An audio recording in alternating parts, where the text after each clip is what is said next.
projects paying into those programs, imagine what those utilities would cost us if we didn't have them subsidizing it.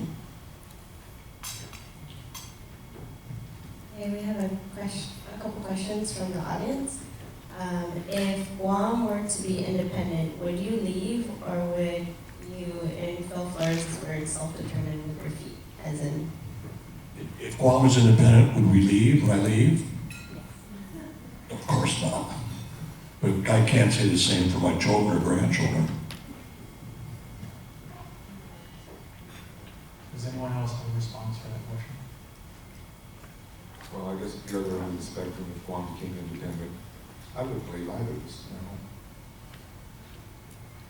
Yeah, I don't think the question for me would be whether or not I'd leave. I think what Phil and Joe had talked about was, what are we going to negotiate in terms of a relationship with either the United States or another global. At a higher level, I think. Again, I think what we're talking about is providing a sound structural base for our island, right? So this is our home, so we need a strong infrastructure, we need a strong financial base, we need to have access to resources. Our land mass is limited, we're remote, so we have to be able to protect access to resources that we need as an island community. And I think that those are things that just need to be entertained and discussed. And like Juan Carlos said, we have to plan for that. I mean, it's not going to be easy, but certainly it has to be taken into consideration. Otherwise, you're going to get folks that are going to step back and not want to participate because it's just too hard to fathom. What are we going to do without all of that? Yeah, I think that's a strong statement, because I think that's why people don't get involved. It's not a black and white situation. I don't think the answer to that is really simple. So I think, again, we have to have more conversations, but it's very much a personal discussion, and whether or not people are having those, I think that's the real question. And asking the right questions too, whether or not they understand the impact each of these types of status situations would cause us as a people and an island and government and economy. I think it's so complicated that it's really disingenuous to ask that so simply whether or not we'd stay, because of course everybody wants to stay. This is our home. That's the simple answer, but it's way more complicated than that. Yeah, if I may jump in front of you guys, because that question kind of takes me aback. It's insulting. If we're all pretty involved, all of us in our community, and with one common goal, let's make Guam a better place tomorrow than it is today. And if we did become independent, I would look to myself, I've been chairman of the Republican Party a couple times, pretty active in politics in past years. And in that is because I was wanted to be involved in the process to make Guam a better place. So if we chose independence, I say we as a people chose independence, then I would say, okay, we've got a real job ahead of us, because I personally don't think that independence is the way to go. But if that's what we've chosen, what do I do as an individual? What do I do as somebody with companies to make sure that that independence works? Thank you, sir. James? I'm sure they wanted to hear from me, right? So first of all, it's a question, sort of, the problem you have with the question is, first of all, the process will probably take 20 to 30 years, so you're assuming that first that I'm still alive. It's, as I stated before, this is not going to be a process that's going to, you vote on it tomorrow, and then the United States goes and gives you independence a week later. The second part of it is, my wife's Chamorro, my children are 1/4 Chamorro, so, you know, they get to vote, I don't get to vote. It's interesting in a lot of ways. I've lived in Washington, D.C., I've lived in Puerto Rico, I lived in New York, and I've been blessed to have been able to visit most of the major cities around the world in my life. And I choose to make one my home, because I think it's one of the most amazing, wonderful places to raise a family that I've ever seen. As long as it continues to be that, I'm going to be here, and you're going to have to deal with me. We're going to throw you out. Okay, the next question from the audience is, how do you perceive the effects of choosing a status on the economic relations with our Northern Marianas? Could you repeat it? How would, in your perspective, choosing a political status affect economic relations with our Northern Marianas? I'll start it, so I'll make it fun for the board. I am convinced that in the next 20 years, Guam's going to be asked by the U.S. government whether they want to be a state or not of the nation. It's not going to be that we're going to bring it to them. I think they're going to offer it to us. I think they're going to do it when they offer it to Puerto Rico. I think they need a Republican state to counterbalance the Democratic state of Puerto Rico into the nation. They'll do it because the largest voting minority in the United States is going to be Hispanic, and they're not going to have an option but to do it if they want to win the presidency. And when it's offered, I think it's going to be offered as the state of the Marianas, and I think it's going to be offered as a united effort of the Guam and Northern Mariana as one jurisdiction. That's sort of my argument.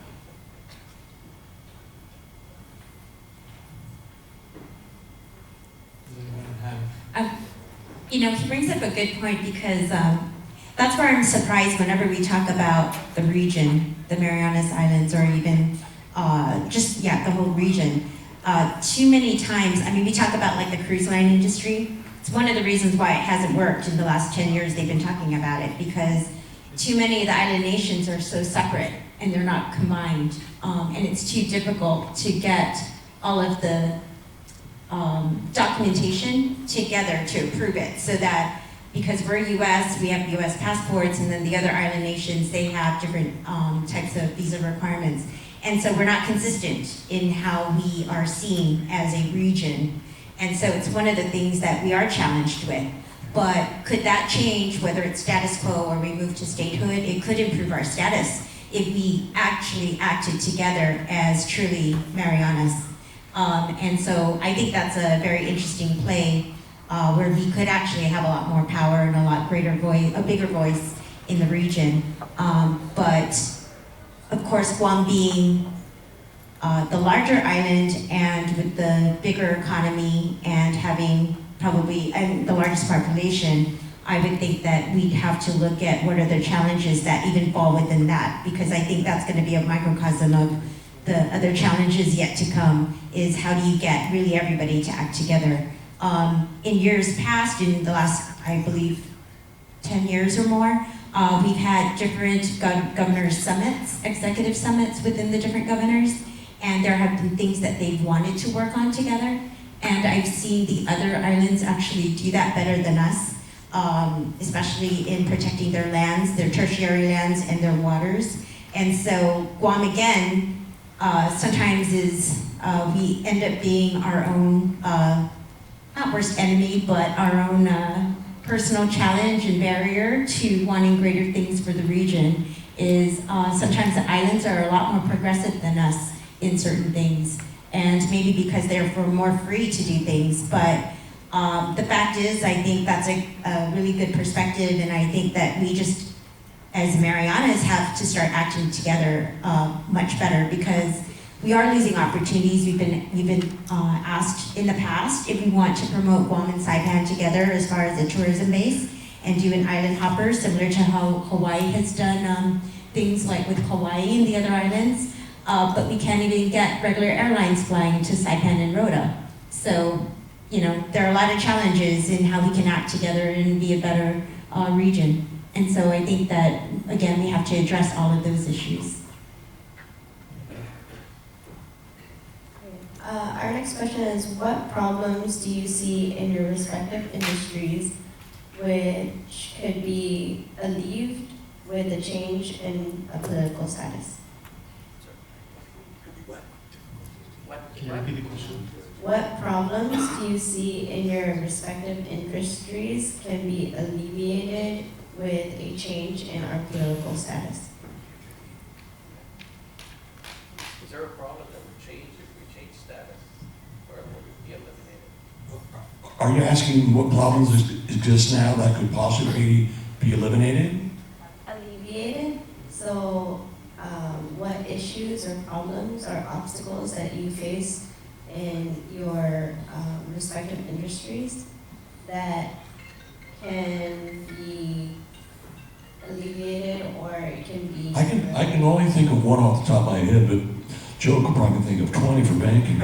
But right now, now with our Visa and our MasterCards, we're considered, although we're America, the cards that we issue, they're not American, they're Asian Pacific area. The Hawaii banks, theirs are domestic, ours are not. And there are certain benefits to having a domestic card as far as cost, as opposed to an AP card. Am I right on that? That's one. I really have to think about it before I can come up with others. I mean, over the course of the last 20 years, there have been enormous additional costs placed upon the banking system because of the USA Patriots Act and several others. That banks have become more and more in a law enforcement role in the United States, and we're not compensated for that. 100% agree with you with that. The regulators used to ask us, "What's your biggest fear?" And we'd say, "You," because they were. But they've changed. But that's a good point. One of the things that we do right now is we, especially with our residential loans, we'll make you a loan today and we'll sell it in what's referred to as a secondary market, Freddie Mac or Fannie Mae, and they will not buy loans that are made in a foreign country. They won't even buy loans that we would make in Saipan because of their Article 12 or Title 12, whatever it's called up there, that says you have to be tomorrow or 50% now, I think it's 25%, to be able to own land. And so it's hard, they won't buy those. And they would stop buying loans from Guam, which would really inhibit our ability to give financing to put people's into homes. That comes off the top of my head. And the other one about Joe's right, we're the cops now. And if you didn't have we being the cops, somebody else would have to pick it up, because Guam in our region, as you know, has a huge problem with drugs. We used to have a huge problem, not so much Guam, but some of the freely associated states with money laundering. And right now you can stay at the airport in Palau and see some guy bring in a suitcase full of crisp $100 bills. And I'm saying these are crisper than probably the ones that Bank of Guam and Bank Pacific have to give out to our customers, because they're bringing in cash from China or somewhere else, but probably originated in China. So we still have huge challenges with anti-money laundering out here. And I think if we lost that big brother in Washington, D.C. who's always hitting us in the head with a hammer, we'd see a lot more drugs and money laundering out here. Let me try and repeat that question first. So I guess the question was, is there any issues that are currently exist in our current status? Would it be mitigated if we chose another status? Well, I can speak to healthcare, because that's my day job. Thank you. It's not my role in the women's chamber, but in terms of healthcare, I know if we switched to statehood, that would be a huge benefit for those in our community who are on medical assistance. So currently, as territories, there are caps to the federal funding for healthcare. With statehood, that cap would be removed, and we have, unfortunately, a large unhealthy population that could benefit from our healthcare dollars. That would be helpful. Thank you. With regards to tourism, I think we mentioned a lot with regards to visa immigration status, not just for employees, but also access to the island under tourist visas. We would have to probably come up with our own different kinds of designations. But right now, we actually have a huge problem with people coming under these tourist visas and staying longer than they should, which is the reason why we lost the Philippines access. And we also have a lot of, or I shouldn't say a lot, but we do have an active task force looking for tourists who are overstaying on their tourist visas and actually working in the industry under like the massage parlors, for example. So the task force, they actively look for people who are in violation and also not getting their health certificates to work in those businesses, establishments. So we have a lot of issues with regards to that, and can we police it even more? I don't think it'll mitigate it. It might, like what Phil alluded to, is it might actually make it worse with regards to drug trafficking, sex trafficking, and the other things that we are protected by having a lot of the safety and security measures in place. We do have a very active consular corps with the other countries around us, And I think working with them, they've allowed us to have great relationships with those countries, and whether or not that would change a little bit, I don't know. If they would choose to stay here, if they don't have the protections of the U.S.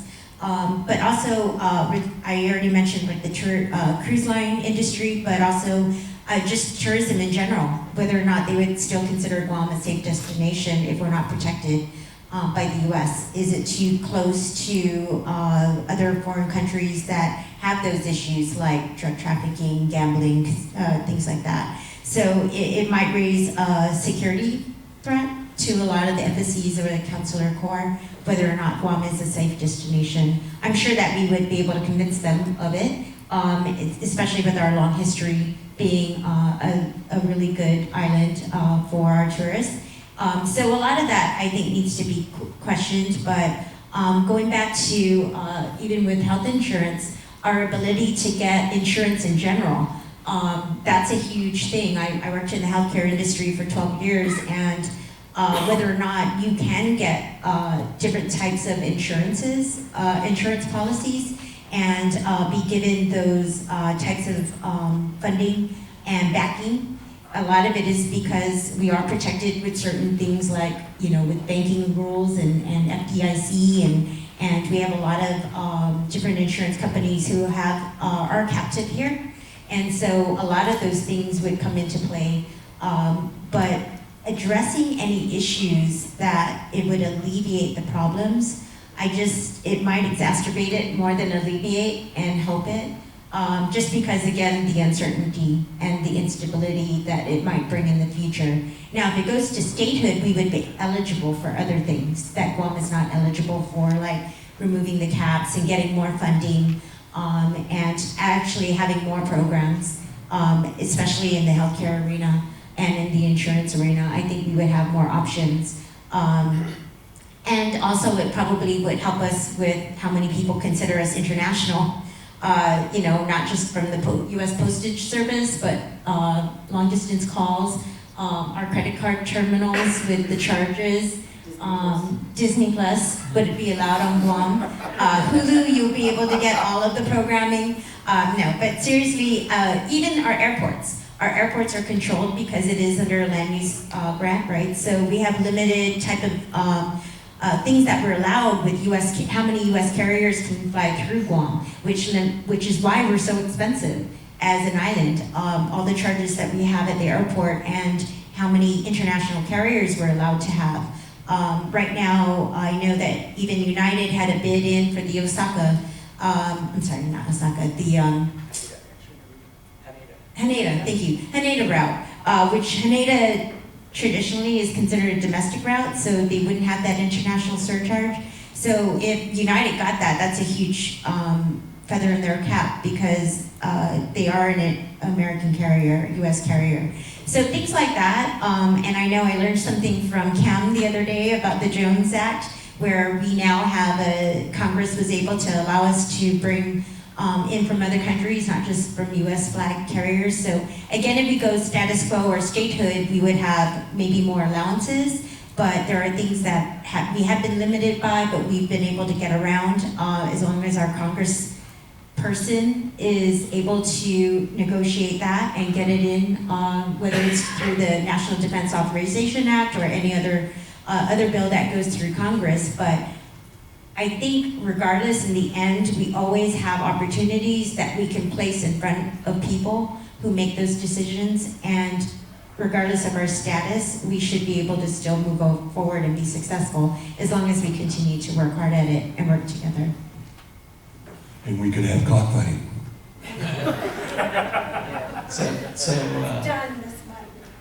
So if we were to choose an independent country, if that was an option that was coming, what would be the benefits for that particular status? I'll go with different ones. I think statehood would sort of set a lot more social benefits and benefits for the poor.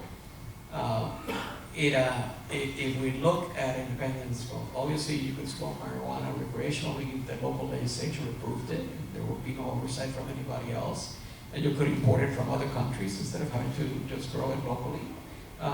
If you wanted to bring a whole bunch of chefs and waiters from all the foreign nations to service in all our restaurants. I think we get really good tasting food from all of Asia. You probably will be paying them a lot less than what you're paying them now, because it again would come at the discretion of local government. Would they limit the foreign workforce in Guam, or would they open the door and allow anybody to come in? Because that has a direct impact on the minimum wage of the population, because it's a demand and supply issue. Private industry is going to look and say, if I got to get a supply at a cheaper rate, guess where I'm going, you know? So, and particularly they're better chefs.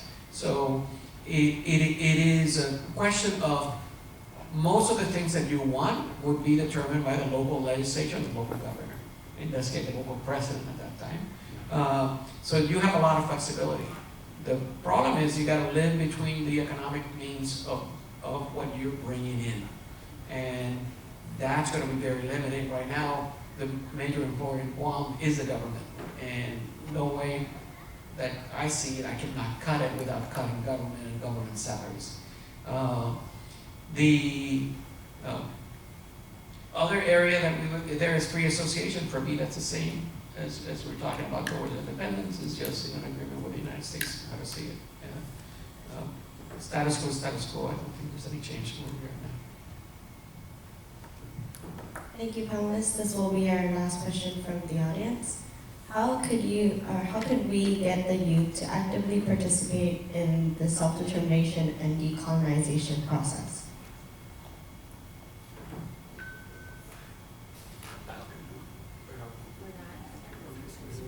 Maybe you can answer that for us. When I tried, I taught Guam studies for 3 years, and the biggest problem I had trying to teach the youth that was their parents would tell them to come back to school and tell your teacher that's not important, it's not going to benefit you at all. And the school I taught at would be considered a very prestigious school on the island. And I taught there for 3 years, and that was the biggest hindrance I had.